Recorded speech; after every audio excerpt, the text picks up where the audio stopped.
আজ আমরা দুজন মিলে বেড়াতে যাব। আচ্ছা ঠিক আছে, কোথায় যাবে বেড়াতে? হ্যাঁ গো পূজার মা, পূজার বিয়ের ডেট তো ঘনিয়ে আসছে, আর তো কিছুদিন বাকি। গরুগুলো বিক্রি করতে হবে, আর কিছুদিন বাদেই তো মুসলমান ভাইদের কুরবানি বকরি ঈদ।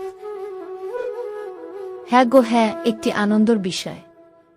এই টাইমে মুসলিম ভাইদের কুরবানি বা আমরা গরু বেচে দামও বেশি পাব, পূজার বিয়েতে মন ভরে খরচাও করতে পারবো। আমার কি যে আনন্দ হচ্ছে। তুমি আর দেরি করো না, তাড়াতাড়ি গরুগুলো বেচে ফেলো, গ্রাহক ডেকে নিয়ে এসো। না গো না, গ্রাহক ডাকবো না, আমি হাটে নিয়ে যাব ডাইরেক্ট, তাহলে একটু দামটা বেশিই পাবো। তুমি যেটা ভালো বুঝো সেইটাই করো। ওই দেখো তোমার মেয়ে পূজা এসে গেছে। বাবা, আমি স্কুলের পরীক্ষায় ফার্স্ট হয়েছে।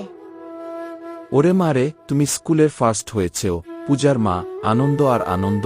এমনে তোর বিয়ের আনন্দ, তোর স্কুলের রেজাল্টের আনন্দ, আবার সামনে মুসলিম ভাইদের কুরবানিতে গরু বেচেও আনন্দ।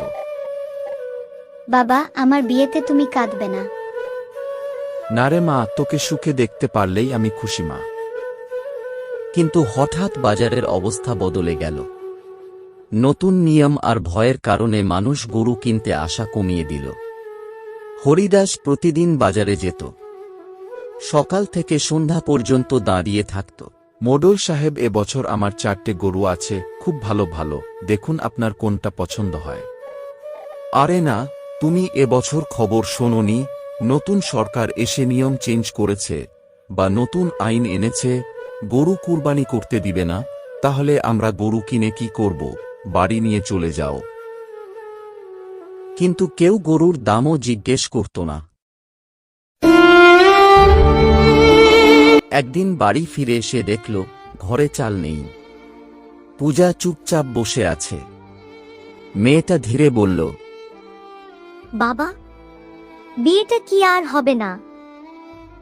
হরিদাস চোখের পানি লুকিয়ে বলল, আমি চেষ্টা করছি মা গো। দিন কেটে গেল। ঋণের চাপ বাড়তে লাগল। পাত্রপক্ষ বারবার ফোন করতে লাগল।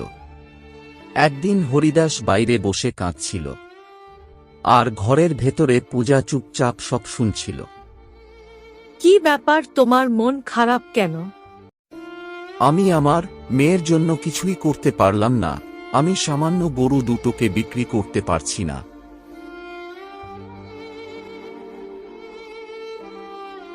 পরদিন সকালে গ্রামের মানুষ চিৎকার শুনে দৌড়ে এলো।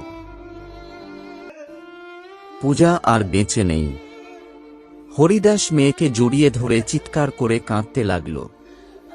আমি শুধু আমার মেয়ের মুখে হাসি দেখতে চেয়েছিলাম। পুরো গ্রাম স্তব্ধ হয়ে গেল।